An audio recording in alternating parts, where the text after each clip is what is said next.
news alert on Benghazi, the deadly terrorist attack there, and how the president and his administration handled it, including newly uncovered documents about who coordinated the official response that we heard from then UN Ambassador Susan Rice, those talking points.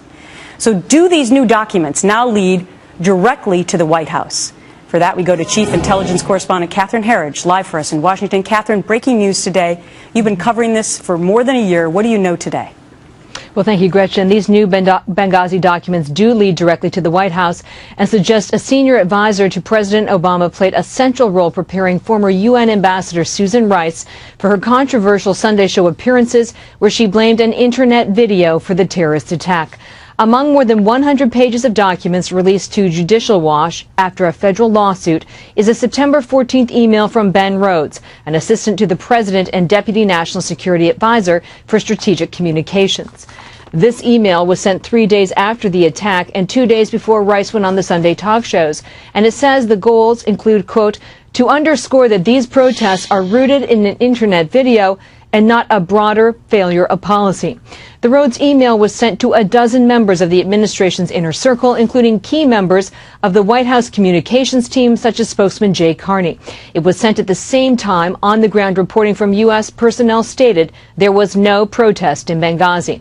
The president of Judicial Watch says the documents read like a PR strategy, not an effort to provide the best available intelligence to the American people.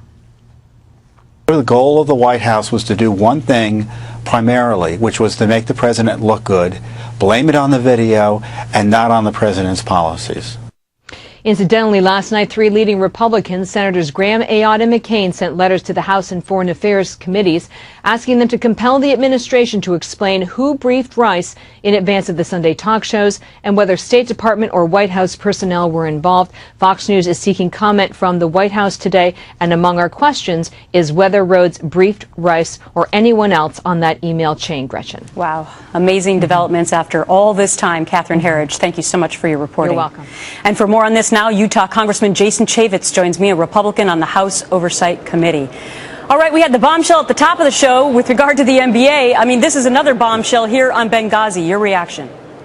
Well, the difference here is we have 4 dead Americans, and we have a White House that is perpetuating a group of lies that just simply aren't true. For a long, long time, the White House would lead you to believe that they were not involved in this, and yet these documents for the first time really reveal the direct link to the White House, that they were orchestrating a narrative that was not true. It was a narrative that was false. And it deals with Ben Rhodes and his communication out from the White House itself. And I got to tell you, Judicial Watch had to file a Freedom of Information request and go to court to get this. We in the United States Congress issued a subpoena back in August that was not fulfilled. We got the same document at the same time, and they are filling FOIA requests more than they're listening to Congress, and it's a problem. It's a real problem. So we should remind everyone that Ben Rhodes, of course, was a communications specialist with this administration.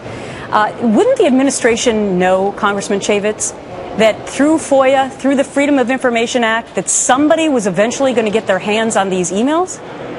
Well, I got to believe that truth will eventually surface. But remember, it was the White House saying they were not involved. They did not have these things. You have the President of the United States himself saying as new information is available, we would release it to the public. That has never been true. How President Obama can look the American people in the eye and say that, it's just not true. I could tell you on the House Oversight Committee, with a duly issued subpoena, we've had roughly 3,200 new documents in just the last 30 days. The White House has been telling the White House press corps that they have, this has happened a long time ago. We've given them all this information. We got 3,200 new documents in just the last 30 days. And it was once described as a phony scandal by the President of the United States.